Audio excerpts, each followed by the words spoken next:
কুয়েতের মাটিতে এত বড় একটা দুর্ঘটনা ঘটে গেল, এই দোষ আপনি কাকে দিবেন? না বাংলাদেশের প্রবাসীদেরকে দিবেন, না এই দেশের প্রশাসনকে দিবেন, না বাংলাদেশ দূতাবাসকে দিবেন, না বাংলাদেশের সরকারে দিবেন? আপনাদের কাছে সকলের কাছে একটা প্রশ্ন রেখে গেলাম যে এই সমস্যা বা এত বড় একটা দুর্ঘটনা কাকে আপনি দোষ দিবেন? হাজার হাজার প্রবাসী রাস্তায় ঘুরতেছে, হাজার হাজার প্রবাসী আজকে বাস্তবচ্যুত হয়ে রাস্তায় রাস্তায় ঘুরতেছে। এদের সমাধান কি হবে? একটা স্কুলে নাকি থাকার জায়গা দিছে, তবে এত মালামাল নিয়ে স্কুলে কি আপনি থাকতে পারবেন? অস্থায়ী একটা বাসস্থানে কিভাবে আপনি এত মালামাল নিয়ে ওইখানে থাকবেন? এটাও একটা প্রশ্ন থাকলো আপনাদের কাছে। যারা আপনারা বাস্তবচ্যুত প্রবাসী কুয়েতের অলিগলিতে এখন ঘুরতেছেন, আপনারা সকলে কমেন্ট করবেন এই দুর্ঘটনার দায়ভার আপনি কাকে দিতে যাচ্ছেন? আপনাদের কি এর আগেও কি জানানো হয়েছে কিনা যে আপনাদেরকে এইভাবে বের করে দেওয়া হবে? যদিও জানিয়ে থাকে তাহলে আপনারা তখন বের হন নাই কেন?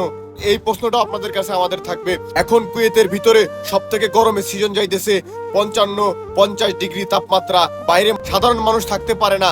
তাহলে আমাদের মতো এই কুয়েত প্রবাসী যারা রাস্তায় রাস্তায় ঘুরতেছে তাদের জীবনযাপন কিভাবে চলতেছে, এটা সশরীরে যদি আমাদের বাংলাদেশের মানুষগুলো দেখতে পারতো তাহলে তারা উপলব্ধি করতে পারতো এই গরমে এই কষ্টে মানুষ কিভাবে তাদের জীবনযাপন করতেছে।